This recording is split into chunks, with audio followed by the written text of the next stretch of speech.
दोस्तों, स्वागत है आपका हमारे चैनल आर के वर्मा में। दोस्तों, आज हम आपको अकबर बीरबल की 13 नई मजेदार कहानी सुनाने वाले हैं। कहानी को पूरा जरूर सुने दोस्तों। जैसा कि अकबर एक मुस्लिम शासक थे, परंतु वह समान रूप से सभी धर्मों का सम्मान करते थे और भगवान के बारे में अधिक जानने के लिए उत्सुक रहते थे। एक दिन उन्होंने बीरबल से पूछा, क्या यह सच है कि हिंदू पौराणिक कथाओं में देवताओं में से एक देवता ने हाथी को बचाया था, जिसने मदद के लिए उनसे प्रार्थना की थी? बीरबल ने कहा, जी महाराज। हाथियों का राजा गजेंद्र जब एक मगरमच्छ पकड़ लिया गया था जो उसे मारना चाहता था, तब उसने भगवान विष्णु से प्रार्थना की। भगवान विष्णु ने प्रार्थना सुन ली और वे गजेंद्र को बचाने के लिए आए थे। अकबर ने कहा, गजेंद्र की रक्षा के लिए भगवान खुद क्यों आए? वह अपने सेवकों को भी भेज सकते थे। उनके पास तो कई सारे सेवक होंगे।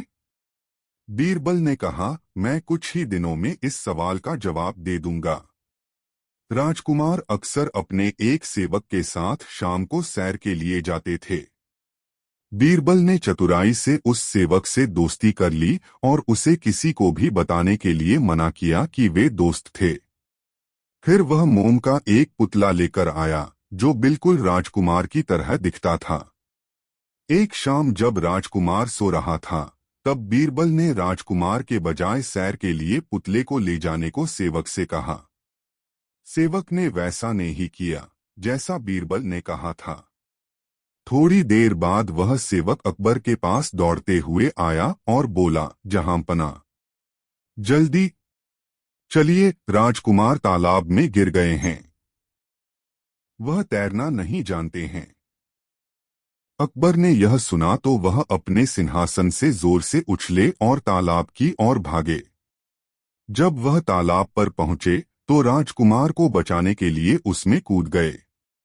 अकबर को बहुत राहत मिली जब उन्हें तालाब में राजकुमार के बजाय राजकुमार की तरह दिखने वाला मोम का एक पुतला मिला। बीरबल बादशाह का पानी से बाहर आने के लिए इंतजार कर रहे थे। अकबर ने नाराज होकर बीरबल से पूछा, यह किस तरह का मजाक है? बीरबल ने कहा, जहांपना, आप खुद क्यों इस तालाब में कूदे? आप राजकुमार को बचाने के लिए सेवक को भी भेज सकते थे। आपके पास तो बहुत सारे सेवक हैं, क्या ऐसा नहीं है? अकबर को वह सवाल याद आ गया जो उसने बीरबल से भगवान के लिए पूछा था। बीरबल ने आगे कहा, जिस तरह आप अपने पुत्र से प्रेम करते हैं, उसी तरह भगवान भी अपने भक्तों को प्रेम करते हैं। इस प्रेम के कारण ही वह खुद उनकी रक्षा करने आ जाते हैं। आपने उस दिन पूछा था कि गजेंद्र को मगरमच्छ से बचाने के लिए भगवान विष्णु खुद क्यों आए थे। अब आपके पास जवाब है। अकबर ने कहा, इससे बेहतर मुझे कोई और नहीं समझा सकता था। अब मैं समझ गया। दोस्तों, कहानी कैसी लगी कमेंट में जरूर बताएं। अकबर के शहर फतेहपुर सिकरी में सर्दियों के दौरान काफी ठंड पड़ती थी। एक बार बादशाह ने यह घोषणा करवा दी कि वह सोने के 1000 सिक्के उसे देंगे जो शाही महल के बाहर स्थित ठंडी झील में पूरी रात खड़े होने की हिम्मत करेगा।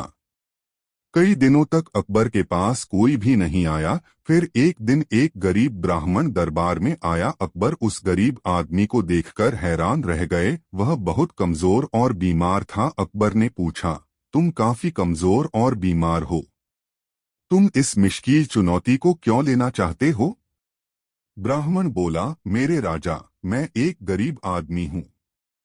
मेरे छोटे छोटे बच्चे हैं जो भूखे हैं। मुझे पैसों की जरूरत है। अकबर राजी हो गए। ब्राह्मण को 2 पहरेदार झील में लेकर गए। ब्राह्मण ने अपने सारे कपड़े उतारकर जल में प्रवेश किया और पहरेदारों की निगरानी में बर्फ जैसे ठंडे पानी में पूरी रात खड़ा रहा। अगली सुबह पहरेदार ब्राह्मण को दरबार में लेकर गए। अकबर ब्राह्मण की बहादुरी पर हैरान था। उसने पूछा, तुमने सारी रात ठंडे पानी में खड़े रहने के लिए प्रबंध कैसे किया? क्या तुम्हें ठंड नहीं लगी? ब्राह्मण ने कहा, जी महाराज, मुझे बहुत ठंड लग रही थी, पर तभी मैंने उन दीपकों को देखा जो महल के मीनारों में चमक रहे थे। मैं सारी रात उन्हें देखता रहा और उन्होंने मुझे गर्म रखा। जब अकबर ने यह सुना तो वह ब्राह्मण से बोला, दीपक ने सारी रात तुम्हें गर्म रखा है। यह तो धोखेबाजी है। तुमने अपना कार्य ईमानदारी से नहीं किया। तुम्हें कोई सोना नहीं मिलेगा। और उसने पहरेदारों को आदेश दिया कि वे ब्राह्मण को दरबार से बाहर निकाल दें। गरीब ब्राह्मण बहुत परेशान था। वह जानता था कि बादशाह ने उसके साथ अन्याय किया है, लेकिन बादशाह के साथ तर्क कौन करता। वह दुखी होकर घर चला गया। जब यह सब हुआ तब बीरबल दरबार में उपस्थित था। उसने सोचा, बादशाह बहुत मनमानी कर रहे हैं। मुझे उन्हें सबक सिखाना चाहिए, ताकि ब्राह्मण को वह सोने मिल सके जिसका वह हकदार है। बीरबल अकबर के पास गए और सम्मान के साथ झुककर कहा, जहांपना, मैंने अपने मित्रों के लिए एक दावत का आयोजन किया है। मैं आपको और सभी मंत्रियों को आमंत्रित करना चाहता हूं। कृपया आज शाम को दावत के लिए मेरे घर पर पधारें। अकबर यह सुनकर बहुत खुश हुआ। शाम को अकबर ने खबर भिजवाई कि वे आ रहे हैं, परंतु बीरबल ने कहला भेजा कि अभी खाना तैयार नहीं हुआ है। जब तैयार हो जाएगा तो खबर भेज दूंगा। जब बहुत देर तक खबर नहीं आई तो अकबर स्वयं अपने मंत्रियों के साथ बीरबल के घर पहुंच गया। पर जब उन्होंने बीरबल को घर के आंगन में देखा तो वे हैरान रह गए। बीरबल थोड़ी सी आग जलाकर उसके पास बैठा हुआ था, जबकि जो बर्तन आग पर होना चाहिए था वह एक पेड़ की एक शाखा पर ऊंचा लटक रहा था। अकबर ने बीरबल से पूछा, तुम्हें क्या लगता है कि तुम क्या कर रहे हो? बीरबल ने कहा, जिल्ले सुभानी, मैं हम सभी के लिए स्वादिष्ट खिचड़ी बना रहा हूं। इस बात पर बादशाह जोर से हंसने लगे। उन्होंने कहा, मूर्ख, तुम्हें क्या लगता है आग से गर्मी खिचड़ी तक पहुंच जाएगी? तुमने बर्तन ऊंची शाखा पर रख दिया है। बीरबल ने कहा, महाराज, आग की गर्मी बर्तन तक उसी प्रकार पहुंच जाएगी जिस प्रकार महल के दीपक से गर्मी उस दिन गरीब ब्राह्मण तक पहुंची थी। अकबर ने हंसना बंद कर दिया। उन्हें एहसास हो गया कि बीरबल क्या कहना चाहता है। अगले दिन उन्होंने ब्राह्मण को बुलाया और वादे के अनुसार उसे 1000 सोने के सिक्के दिए। ब्राह्मण ने बादशाह का आभार व्यक्त किया और आशीर्वाद दिया। अकबर ने बीरबल को देखा तो बीरबल मुस्करा दिए। दोस्तों, कहानी को लाइक जरूर कर दे। एक दिन बादशाह अकबर ने अपने कुछ खास मित्रों को दावत के लिए आमंत्रित किया। बीरबल भी वहां थे। कई प्रकार के लजीज व्यंजन परोसे गए थे और सभी ने दावत का लुत्फ लिया। रात के खाने के बाद मेहमानों ने मनोरंजन के लिए अनुरोध किया। एक प्रसिद्ध कहानीकार को बुलाया गया। उसने अपने हास्य की कहानियां सुनानी शुरू कर दी। अकबर और उसके मेहमान कहानियों पर दिल खोलकर हंसने लगे। अकबर उस कहानीकार से बहुत खुश हुआ और उसने कहानीकार को सोने के सिक्कों की थैली भेंट की। वास्तव में बादशाह को कहानियां सुनने में बहुत अधिक रुचि थी और वह कहानीकार कहानी सुनाने में निपुणा था। उसने बादशाह से सोने के सिक्कों की थैली ले ली और आदरपूर्वक उनके सामने झुककर अभिवादन किया। उसने कहा, आप सभी राजाओं में सबसे महान हैं। वास्तव में आप ईश्वर से भी महान हैं। जैसे ही कहानीकार ने यह बात कही, दरबार में सन्नाटा छा गया। मंत्रियों ने सोचा, ईश्वर से महान? एक हंसन ईश्वर से महान कैसे हो सकता है? कहानीकार ने जो कुछ भी कहा उसे सुनकर अकबर बहुत खुश हुआ। हालांकि वह जानता था कि कहानीकार प्रशंसा के साथ कुछ ज्यादा ही बोल गया, पर अपने आसपास के चेहरों को हैरान देखकर हंसने लगा। उसने कुछ मजा लेने का सोचा। जब कहानीकार चला गया तब बादशाह अपने मेहमानों और मंत्रियों की तरफ मुड़ा और बोला, उस आदमी ने जो कुछ भी कहा है क्या आप सभी उससे सहमत हैं? क्या आपको लगता है कि मैं ईश्वर से महान हूं? मेहमान और मंत्री शांत थे। वे नहीं जानते थे कि क्या उत्तर दें। निश्चित रूप से बादशाह का अपमान होता और वह उन्हें सजा दे सकते थे। अकबर उन्हें चिढ़ा रहे थे। उन्होंने कहा, मैं बहुत खुश हूं कि आप मुझे भगवान से भी बड़ा मानते हैं। अब मुझे यह बताओ कि मैं भगवान से महान क्यों हूं? मेहमानों और मंत्रियों ने एक दूसरे की तरफ देखा। वह पूरी तरह से निरुत्तर थे। अकबर ने बीरबल की तरफ देखकर कहा, बीरबल बताओ मुझे, तुम्हें मैं भगवान से बड़ा क्यों लगता हूं? बीरबल ने कहा, जहांपना, आप कुछ ऐसा कर सकते हैं जो भगवान भी नहीं कर सकते। आप अपने राज्य से दृष्ट आदमी को निर्वासित कर सकते हैं। भगवान ऐसे नहीं कर सकते हैं, हालांकि वह ब्रह्मांड के मालिक हैं, परंतु क्या वह इंसान को कहीं और भेज सकते हैं? इसलिए आप भगवान से भी महान हैं। अकबर की हंसी छूट गई। उन्होंने इस तरह के एक जवाब के बारे में सोचा भी नहीं था। उन्होंने कहा, प्रिय बीरबल, आपकी बुद्धि का कोई मुकाबला नहीं है। मेहमानों और मंत्रियों ने राहत की सांस ली। वह सभी बीरबल के जवाब पर हंसने लगे। दोस्तों, वीडियो कैसा लगा कमेंट में जरूर बताएं और वीडियो को एक लाइक जरूर कर दे। एक बार बीरबल अपने किसी काम से काबुल गए। उनकी वेशभूषा देखकर लोगों ने वहां के बादशाह को शिकायत कर दी। काबुल के बादशाह के सैनिक बीरबल को दरबार में लेकर आए। काबुल के बादशाह ने उनसे पूछा, आप कौन हैं और यहाँ किस मकसद से आए हैं? बीरबल बोले, मैं एक मुसाफिर हूँ और देश विदेश की यात्रा करता रहता हूँ। काबुल के बादशाह ने कहा, तब तो तुम्हें देश विदेश के अनेक राजाओं के बारे में पता होगा। बताओ, तुमने कहीं हमारे जैसा बादशाह देखा है? बीरबल सिर झुकाकर बोले, हुजूर, आप तो पूनम के चांद हैं। आप जैसा अन्य बादशाह भला कौन हो सकता है? काबुल का बादशाह मन ही मन खुश होता हुआ बोला, हम पूनम के चांद हैं, तो तुम्हारा बादशाह क्या है? बीरबल सीना तानकर बोले, हुजूर, हमारा शहंशाह तो दूज का चांद है। काबुल का बादशाह स्वयं को पूनम का चांद समझकर खुशी के मारे गदगद हो गया और बीरबल को छोड़ दिया और सादर अपने दरबार में बैठाया। दूसरे दिन बीरबल को वस्त्राभूषणों से नवाजकर विदा किया। बीरबल वहां से दिल्ली पहुंचे तो उन्होंने अपने मित्रों को यह बात सुनाई। यह बात एक मुंह से दूसरे मुंह होते हुए शाही दरबार तक भी पहुंच गई। बीरबल से जो दरबारी ईर्ष्या करते थे, उन्होंने इस बात को नमक मिर्च लगाकर बादशाह अकबर के सामने पेश कर दिया। अकबर बादशाह को यह बात बड़ी ही बुरी लगी। अगले दिन बीरबल दरबार में पधारे तो शहंशाह ने बीरबल से कहा, बीरबल, हम क्या सुन रहे हैं? तुम काबुल गए थे।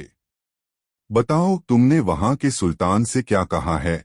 बीरबल ने बादशाह सलामत को वहां की सारी बातें कह सुनाई। अकबर बादशाह नाराज होते हुए बोले, बीरबल, काबुल के बादशाह को पूनम के चांद की तरह बड़ा और हमें दूज के चांद की तरह छोटा बताकर तुमने हमारी बेइज्जती नहीं की है। बीरबल सहज भाव से ही बोले, बादशाह सलामत, आप यह क्या कह रहे हैं? मैंने तो वहां आपका गुणगान ही किया है। पूनम का चांद कितना ही बड़ा क्यों न हो, उसे कोई भी महत्व नहीं देता और वह तो अगले दिन से घटने लगता है। पल पल घटने वाली चीज तो हर धर्म में अशुभ, तुच्छ और त्याज्य मानी जाती है।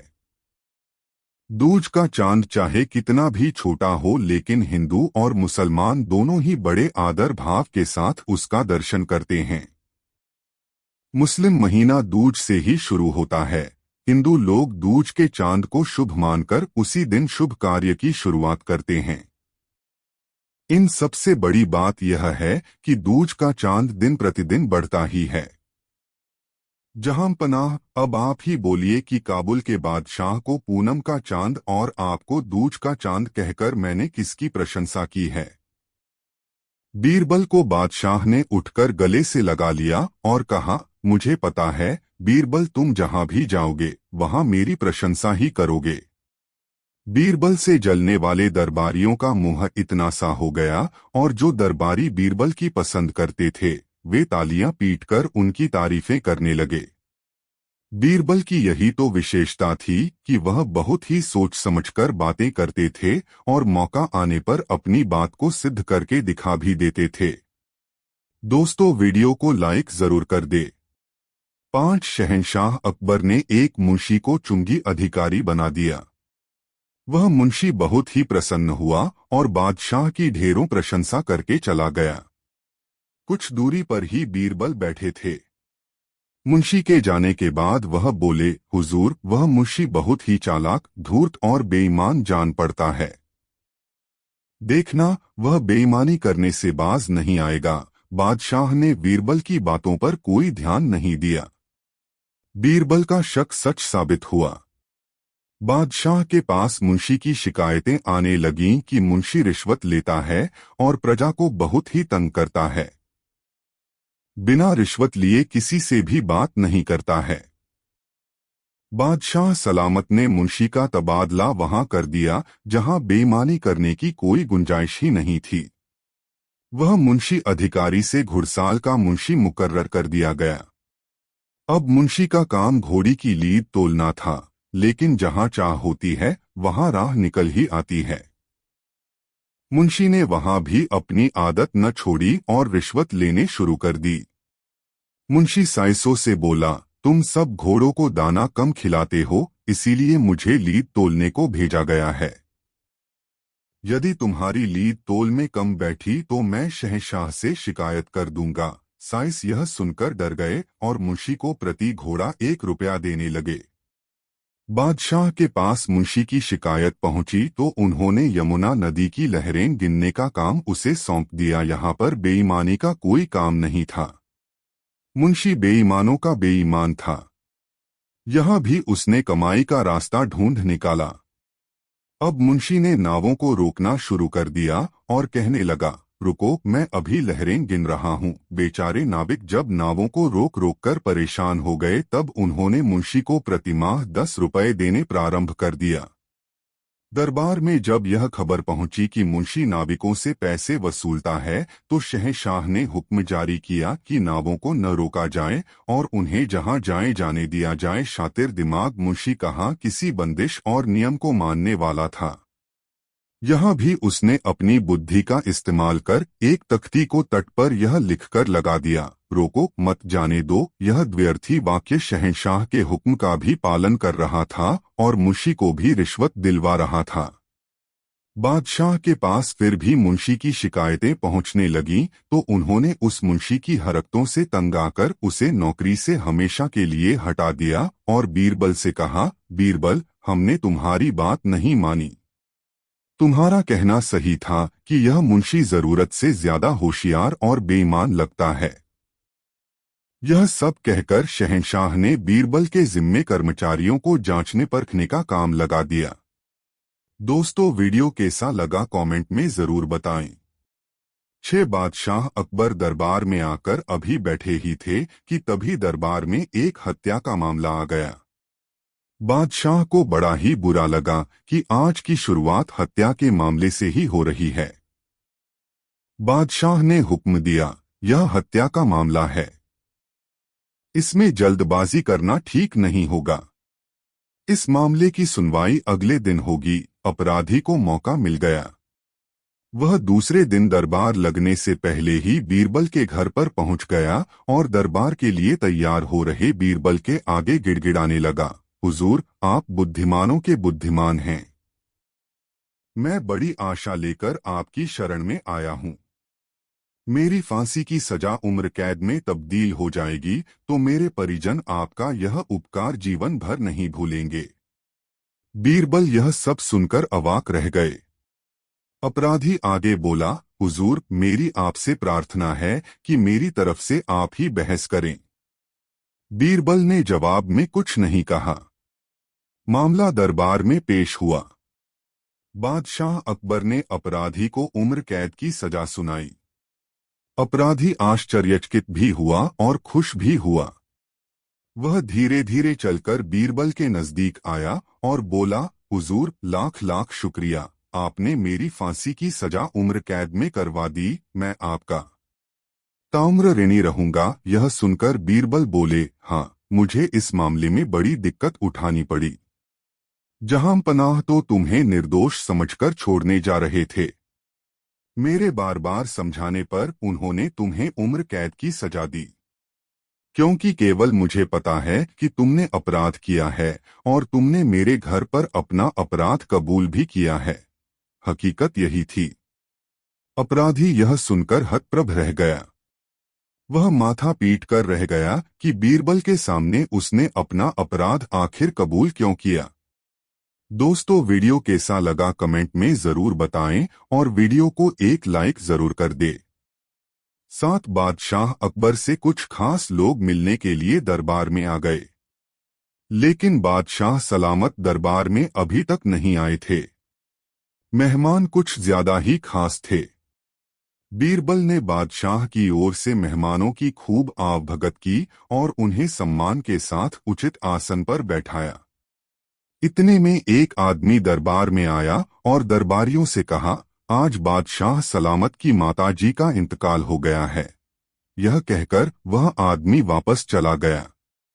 दरबारी यह सुनते ही काफी चिंतित हो गए कि आज खास मेहमान बादशाह सलामत से मिलने आए हैं और आज ही उनकी माताजी का निधन हो गया। इतने में एक दूसरा व्यक्ति दरबार में आया और उसने सबसे कहा, बधाई हो, आज बादशाह सलामत के घर लड़का हुआ है। एक ही समय पर गम और खुशी की खबर सुनकर दरबारी अजीब सी दुविधा की स्थिति में आ गए। उनकी समझ में नहीं आ रहा था कि आज का दिन खुशियां मनाने का है या शोक मनाने का।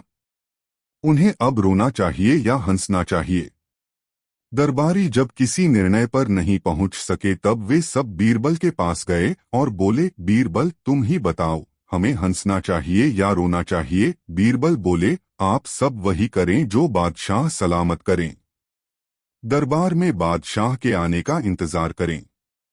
यदि जहां पनाह रोते हुए दरबार में आए तो आप सब भी रोएं, और हंसते हुए आए तो आप सब भी हंसें। बीरबल के सुझाव को सब दरबारियों ने सहर्ष स्वीकार कर लिया और सबने ही बीरबल की इस चतुराई की तारीफ की। दोस्तों, वीडियो को एक लाइक जरूर कर दे। 8 एक बार तुर्किस्तान के बादशाह को बादशाह-ए-अकबर की बुद्धि की परीक्षा लेने का विचार आया। उसने एक दूत को पत्र देकर सिपाहियों के साथ दिल्ली भेज दिया। पत्र का मजमून इस प्रकार था, बादशाह अकबर, मुझे सुनने में आया है कि आपके देश में कोई ऐसा वृक्ष है जिसके पत्ते खाने से मनुष्य की आयु बढ़ जाती है। यदि यह बात सच है तो मेरे लिए उस पेड़ के थोड़े से पत्ते अवश्य भिजवाएं। बादशाह अकबर उस पत्र को पढ़कर विचारमग्न हो गए।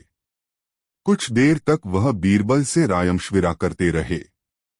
फिर उन्होंने सिपाहियों सहित उस दूत को एक सुदृढ़ किले में कैद करवा दिया। दूत और सिपाहियों को कैद हुए कई दिन बीत गए। एक दिन बादशाह अकबर बीरबल को साथ लेकर उन कैदियों को देखने गए। बादशाह अकबर को देखकर कैदियों को अपने मुक्त होने की आशा बंधी, परंतु यह बात निर्मूल थी। बादशाह अकबर उनके पास पहुंचकर बोले, तुम्हारा बादशाह जिस वस्तु को चाहता है वह मैं तब तक उसे नहीं दे सकूंगा जब तक कि इस सुदृढ़ किले की एक दो ईंट न ढह जाए। उसी समय तुम लोग भी रिहा किए जाओगे। खाने पीने की तुम्हें कोई तकलीफ नहीं होगी। मैंने उसका प्रबंध करा दिया है। इतना कहकर बादशाह अकबर चले गए, परंतु कैदियों की चिंता अधिक बढ़ गई। वे अपने मुक्त होने का उपाय सोचने लगे। कुछ देर तक कैदी विचार विमर्श में डूबे रहे। अंत में वे ईश्वर की वंदना करने लगे, या खुदा, क्या हम इस बंधन से मुक्त नहीं किए जाएंगे? क्या हमारा जन्म इस किले में बंद रहकर दुख भोगने के लिए हुआ है? आप तो बड़े रहमदिल हैं। हम बेगुनाहों पर भी कृपा कीजिए। इस प्रकार वे नित्य प्रार्थना करने लगे। ईश्वर की दयालुता प्रसिद्ध है। एक दिन बड़े जोरों का भूकंप आया और किले का कुछ भाग भूकंप के कारण धराशायी हो गया। सामने का पर्वत भी टूटकर चकनाचूर हो गया। इस घटना के पश्चात दूत ने बादशाह के पास किला टूटने की सूचना भेजी। बादशाह अकबर को अपनी कही हुई बात याद आ गई। इसलिए वह दूत और उसके साथियों को दरबार में बुलाकर बोले, आपको अपने बादशाह का सवाल पता ही होगा और अब उसका उत्तर भी तुमने समझ लिया है। यदि नहीं समझा हो तो सुनो, मैं उसका खुलासा किए देता हूँ।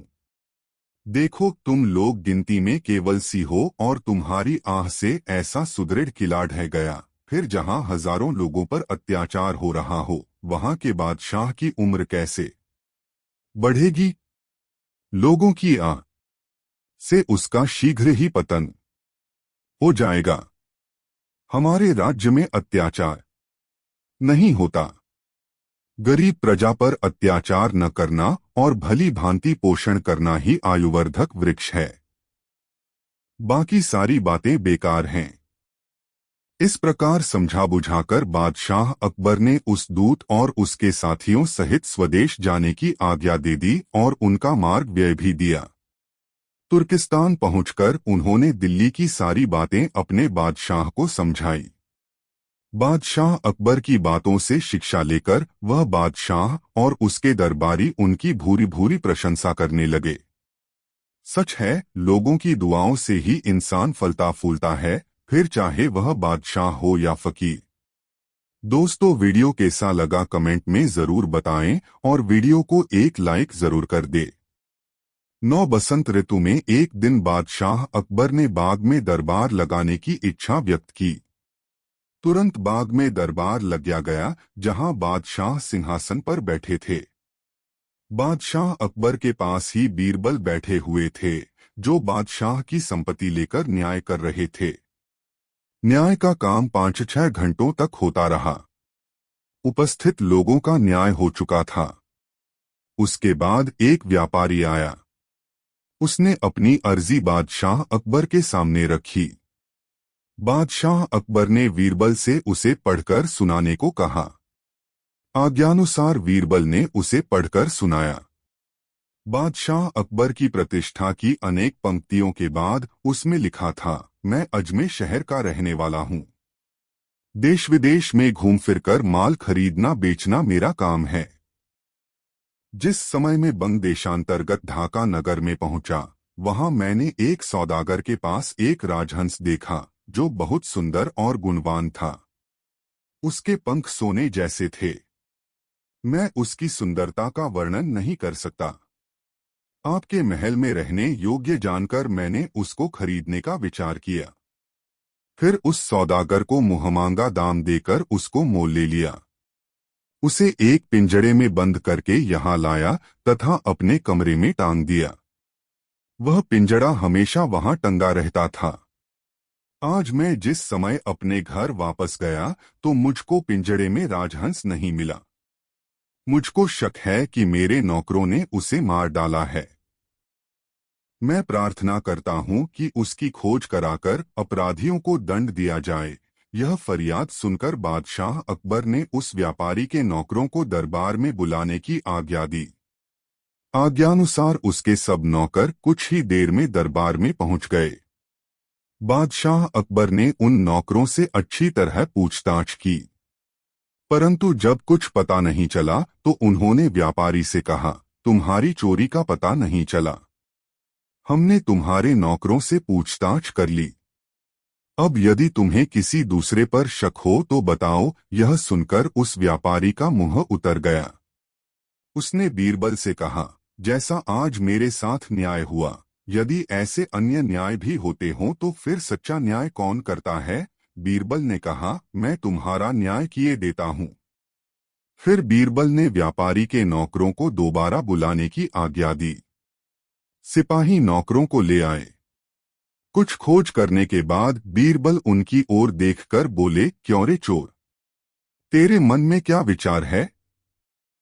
पक्षी को मारकर खा गया और उसके पंख भी पगड़ी में छिपाकर दरबार में आया है। वाह, शाबाश! इतनी देर से तो तूने स्वीकार नहीं किया, परंतु अब बोल क्या कहता है। बीरबल को इस तरह कहते हुए सभी दरबारियों ने मुना। मौदागर के नौकरों में राजहंस को चुगने वाला भी था। उसने अपने मन में विचार किया कि कहीं मैं भूल में अपनी पगड़ी में पंख तो नहीं रख लाया हूं। ऐसा सोचकर उसने इस ढंग से धीरे धीरे पगड़ी पर हाथ फेरना शुरू किया कि किमी भी दरबारी को मालूम न पड़े। सब लोग नौकरी की तरफ देख रहे थे, परंतु किसी की भी दृष्टि उस चोर पर नहीं पड़ी। लेकिन बीरबल ने उस चोर को ताड़ लिया। उन्होंने उसके अलावा अन्य सबको छोड़ देने की आज्ञा दी। फिर बीरबल ने उससे अनेक प्रकार के प्रश्न किए, परंतु जब किसी भी तरह उसने चोरी करना स्वीकार नहीं किया तो उसकी पिटाई करने की आज्ञा दी गई। पिटाई की बात सुनते ही उसने डर के मारे तुरंत अपना अपराध कबूल कर लिया। बीरबल की इस बुद्धिमत्ता से न सिर्फ बादशाह अकबर ही बल्कि व्यापारी भी बहुत प्रसन्न हुआ। दरबारी भी बीरबल के न्याय पर वाह वाह कर उठे। दोस्तों, वीडियो को एक लाइक जरूर कर दे। 10 वर्षा ऋतु थी। यमुना नदी में बाढ़ आई थी। लहरें किनारे पर आकर टकरा रही थीं, जिससे अजीब सी छप छप की आवाज होती थी। शहंशाह अकबर का महल यमुना तट पर ही था। बादशाह गहरी नींद में सोए हुए थे। रात का सन्नाटा चारों तरफ फैला पड़ा था। छप छप की आवाज जब बादशाह के कानों में पड़ी तो वह जाग गए और छप छप की आवाज सुनने लगे।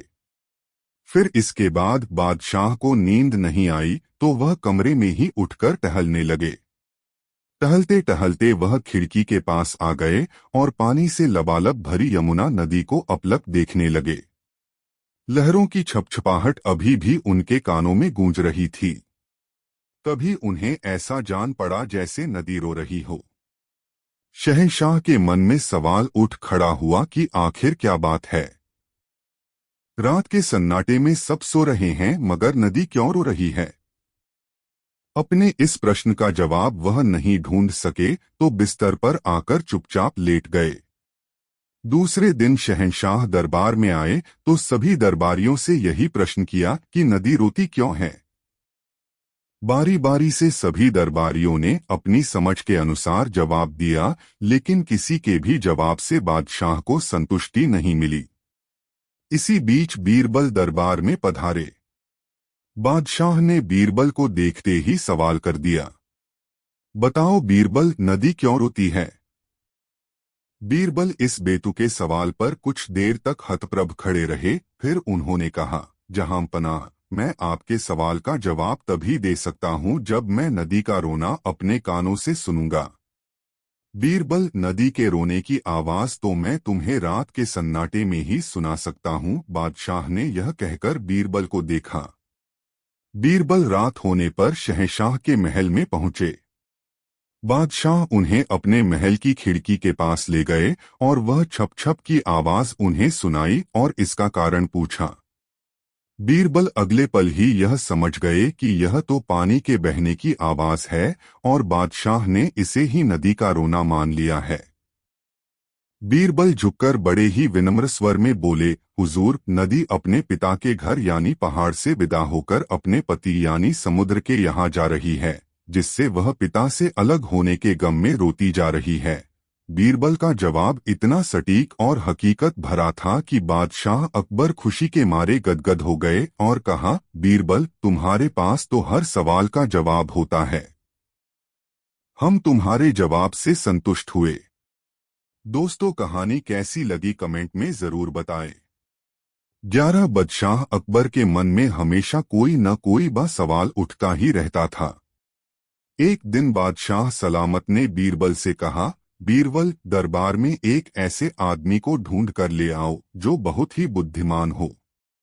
बीरबल कुछ देर शांत रहे, फिर बोले, जहांपनाह, मैं जल्दी ही ऐसा आदमी ढूंढकर दरबार में ले आऊंगा, लेकिन इसके लिए समय और धन की आवश्यकता पड़ेगी।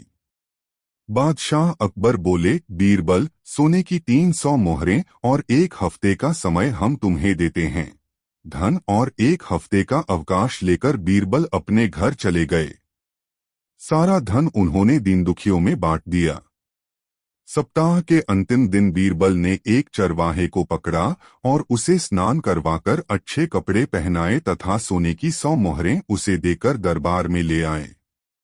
रास्ते में ही चरवाहे को बता दिया कि उसे बादशाह सलामत के सामने कैसा व्यवहार करना है। बादशाह अकबर के दरबार में पधारते ही बीरबल ने कहा, जहांपनाह, मैं बुद्धिमानों का बुद्धिमान व्यक्ति ढूंढकर लाया हूं। शहंशाह ने चरवाहे को देखते हुए पूछा, तुम्हारे माता पिता तुम्हें क्या कहकर बुलाते हैं? तुम कहाँ के रहने वाले हो? तुम कौन सी खास बात जानते हो? एक साथ इतने सवाल बादशाह अकबर ने कर दिए, लेकिन चरवाहे ने किसी भी सवाल का जवाब नहीं दिया, क्योंकि बीरबल ने उसे पहले से ही चुप रहने के लिए कहा था। बादशाह ने शिकायत भरे लहजे में बीरबल से कहा, बीरबल, यह कहीं गूंगा और बहरा तो नहीं है? इसने तो हमारे किसी भी सवाल का जवाब नहीं दिया। भला यह बुद्धिमानों का बुद्धिमान कैसे हो सकता है? बीरबल ने शीश नवाकर कहा, हुजूर, यह इसकी बुद्धिमानी है। इसने अपने बड़े बूढ़ों से सीख रखा है कि राजा और स्वयं से अधिक समझदार व्यक्ति के सामने चुप रहने में ही भलाई है। यह उनसे मिले ज्ञान का अनुसरण कर रहा है। बादशाह अकबर बीरबल के इस तर्क के आगे अब क्या बोलते। वे मुस्कुराकर ही रह गए और चरवाहे को इनाम देकर सम्मान के साथ दरबार से विदा किया।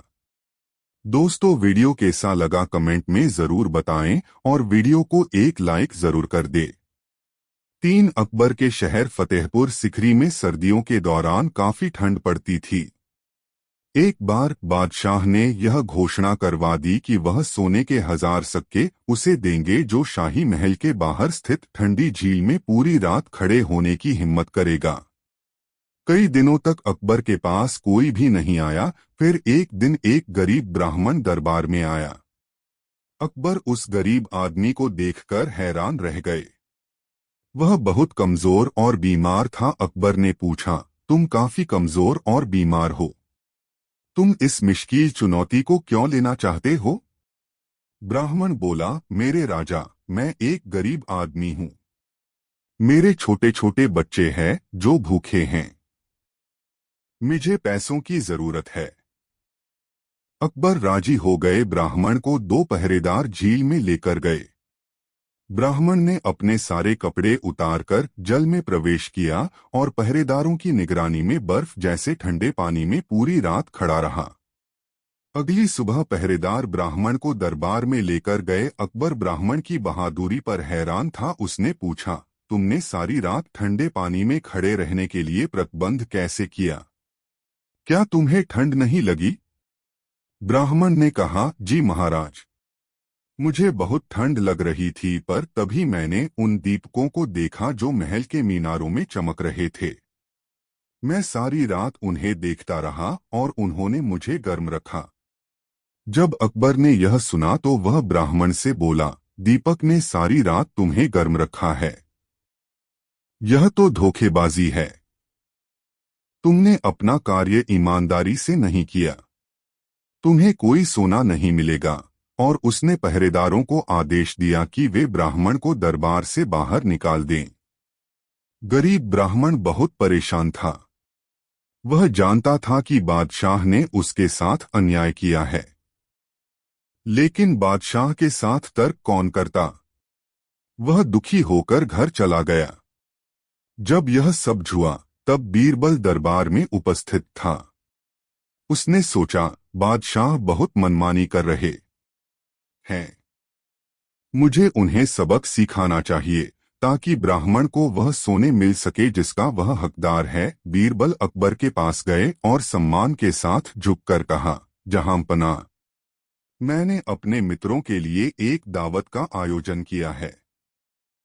मैं आपको और सभी मंत्रियों को आमंत्रित करना चाहता हूं। कृपया आज शाम को दावत के लिए मेरे घर पर पधारें। अकबर यह सुनकर बहुत खुश हुआ। शाम को अकबर ने खबर भिजवाई कि वे आ रहे हैं, परंतु बीरबल ने कहला भेला कि अभी खाना तैयार नहीं हुआ है। जब तैयार हो जाएगा तो खबर भेज दूंगा। जब बहुत देर तक खबर नहीं आई तो अकबर स्वयं अपने मंत्रियों के साथ बीरबल के घर पहुंच गया। पर जब उन्होंने बीरबल को घर के आंगन में देखा तो वे हैरान रह गए। बीरबल थोड़ी सी आग जलाकर उसके पास बैठा हुआ था, जबकि जो बर्तन आग पर होना चाहिए था वह एक पेड़ की एक शाखा पर ऊंचा लटक रहा था। अकबर ने बीरबल से पूछा, तुम्हें क्या लगता है कि तुम क्या कर रहे हो? बीरबल ने कहा, जिल्ले सुभानी, मैं हम सभी के लिए स्वादिष्ट खिचड़ी बना रहा हूं। इस बात पर बादशाह जोर से हंसने लगे। उन्होंने कहा, मूर्ख, तुम्हें क्या लगता है आग से गर्मी खिचड़ी तक पहुंच जाएगी? तुमने बर्तन ऊंची शाखा पर रख दिया है। बीरबल ने कहा, महाराज, आग की गर्मी बर्तन तक उसी प्रकार पहुंच जाएगी जिस प्रकार महल के दीपक से गर्मी उस दिन गरीब ब्राह्मण तक पहुंची थी। अकबर ने हंसना बंद कर दिया। उन्हें एहसास हो गया कि बीरबल क्या कहना चाहता है। अगले दिन उन्होंने ब्राह्मण को बुलाया और वादे के अनुसार उसे 1000 सेने के सिक्के दिए। ब्राह्मण ने बादशाह का आभार व्यक्त किया और आशीर्वाद दिया। अकबर ने बीरबल को देखा तो बीरबल मुस्करा दिए। दोस्तों, वीडियो को लाइक जरूर कर दें और कमेंट में बताएं कहानी कैसी लगी। 4 एक बार एक कलाकार 3 सुंदर गुड़ियों को लेकर बादशाह अकबर के दरबार में आया। ये गुड़िया बिल्कुल एक समान थी। उनमें इतनी समानता थी कि उनके बीच अंतर करना बहुत मुश्किल था। अकबर को गुड़िया बहुत प्यारी लगी। उसने कहा, ये गुड़िया मुझे बेच दो और मैं तुम्हें इनकी अच्छी कीमत दूंगा। कलाकार ने कहा, जहांपना, ये गुड़िया बेचने के लिए नहीं है। बेशक मैं आपको ये उपहार के रूप में दे दूंगा यदि आपको दरबार में कोई यह बता दे कि तीनों में से अच्छी कौन सी है। यह एक अजीब पहेली थी। अकबर ने गुड़ियों को उठाया और करीब से देखा, किंतु तीनों गुड़ियों में इतनी समानता थी कि अकबर यह नहीं कह सका कि कौन सी अच्छी है। तब उसके प्रत्येक मंत्री ने इस पहेली को सुलझाने की कोशिश की, परंतु वे असफल रहे। अकबर ने बीरबल को बुलाकर कहा, प्रिय बीरबल, तुम क्यों नहीं कोशिश करते? मुझे विश्वास है कि तुम इस पहेली को हल कर लोगे। बीरबल अकबर की ओर सम्मान से झुका और गुड़ियों के पास गया। उसने प्रत्येक गुड़िया को हाथ में उठाया और बड़ी बारीकी से उनको देखा। हर कोई आश्चर्यचकित था। उसने एक गुड़िया के कान में फूंक मारी। हवा उसके दूसरे कान से बाहर आ गई। फिर उसने दूसरी गुड़िया को कान में फूंक मारी, किंतु इस बार हवा उसके मुंह से निकली। जब बीरबल ने तीसरी गुड़िया के कान में फूंक मारी तो हवा कहीं से भी बाहर नहीं निकली। बीरबल ने कहा, जहांपना, यह तीसरी गुड़िया ही इन तीनों में सबसे अच्छी है। अकबर हैरान हो गया। उसने कहा, तुमने यह कैसे जान लिया? बीरबल ने कहा, मेरे मालिक, यह तीनों गुड़िया 3 व्यक्तियों की तरह है। जब मैंने पहली गुड़िया के कान में फूंक मारी तो यह दूसरे कान से बाहर आ गई। ऐसे ही जब हम एक रहस्य किसी दूसरे व्यक्ति को बताते हैं तो वह अगले ही पल उसे भूल जाता है। जब मैंने दूसरी गुड़िया के कान में फूंक मारी तो वह उसके मुंह से बाहर निकल गई। ऐसे ही कुछ व्यक्ति जो कुछ सुनते हैं उसे शीघ्र ही दूसरे व्यक्ति को बता देते हैं। ऐसे व्यक्ति कभी रहस्य को छुपाकर नहीं रख सकते, किंतु जब तीसरी गुड़िया के कान में फूंक मारी तो हवा कहीं से भी बाहर नहीं आई। इस तरह के व्यक्ति अच्छे होते हैं जो रहस्य को छुपकर रखते हैं। आप इन्हें कोई भी रहस्य की बात बता सकते हैं। कलाकार ने कहा, मैंने अभी तक केवल बीरबल के बारे में सुना था, किंतु आज मैंने इसे देख भी लिया। जहांपनाह, ये गुड़िया आपकी है। अकबर ने कहा, उसे बीरबल पर बहुत गर्व है। दोस्तों, यह प्यारी कहानी आपको कैसी लगी कमेंट में जरूर बताएं। 12 एक धनवान कंजूस व्यक्ति की तारीफ में एक कवि एक कविता लिखकर उससे मिला और कवि ने अपनी कविता बड़ी शान से पढ़कर उसे सुनाई। वह कंजूस समझ गया कि यह कवि उससे कुछ लेने के लिए ही यहाँ आया है। प्रशंसा में कविता पढ़ना तो एक बहाना है। कंजूस ने सोचा कि क्यों न मैं भी इसे अपनी बातों से खुश करके यहाँ से जाने पर मजबूर कर दूं। यह सोचते हुए वह कंजूस बोला, बहुत खूब कवि महोदय, आपने मेरी तारीफ में बहुत अच्छी कविता लिखी है। कल आप आइए, मैं आपकी मुराद अवश्य पूरी करूंगा। कवि वापस चला गया। कंजूस बहुत ही खुश हुआ कि चलो बला टली। कुछ देना न पड़ा और बात भी बन गई। दूसरे दिन कवि कुछ धन पाने के लालच में कंजूस से मिलने आया। कवि पर नजर पड़ते ही कंजूस बोला, तुम कौन हो भाई? किससे मिलना है? यह कहकर कंजूस ने ऐसा नाटक किया जैसे उसने कवि को कभी देखा ही न हो। कवि आश्चर्य से चौंकते हुए बोला, महोदय, आप यह क्या कह रहे हैं? कल ही तो मैं आपसे मिला था और आपकी तारीफ में खूबसूरत सी कविता भी लिखकर सुनाई थी। आप इतने कम समय में ही मुझे भूल गए। कंजूस बोला, कल की बात आज करने से कोई लाभ नहीं। जैसे कल तुमने मुझे कविता सुनाई वैसे ही मैंने भी अपनी मीठी मीठी बातें तुम्हें सुना दी थीं। न तो तुमने मुझे कुछ दिया और न मैंने तुम्हें कुछ दिया। हिसाब बराबर हो गया। अब तुम मेरा पीछा छोड़ो। कंजूस के इतना कहने पर वह कवि वहां से सीधे घर आया और अपने एक दोस्त के साथ बीरबल से मिला और अब तक जो हुआ था वह सब बीरबल को बता दिया।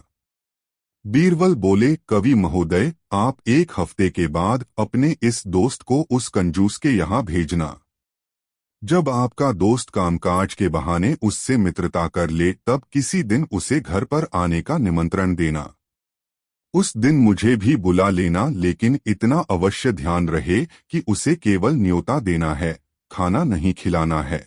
बीरबल यह कहकर दरबार के कामकाज में तल्लीन हो गए। कवि का मित्र कुछ ही रोज में कंजूस से काफी घुल मिल गया। जब मित्रता गाढ़ी हो गई तब एक दिन कंजूस को उस व्यक्ति ने खाने का निमंत्रण दिया। कंजूस ने निमंत्रण स्वीकार कर लिया। बीरबल और कवि को भी इसकी खबर कर दी। कवि वेश बदलकर दोस्त के घर आ पहुंचे। बीरबल भी वेश बदलकर आ गए।